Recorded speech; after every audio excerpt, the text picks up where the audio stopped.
I knew I had to make a drastic change after my son was born to be able to be there for him when he graduates high school in 2024. I made the decision to have gastric bypass surgery. In 2004, I hit my highest weight, which was 289 pounds, and I was diagnosed as a type 2 diabetic.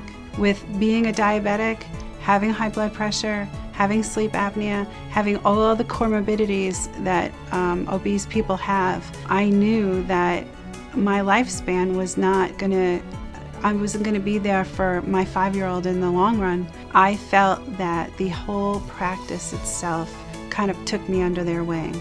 And I think a large part of that is because some of their staff has had the surgery, so they know what you're going through.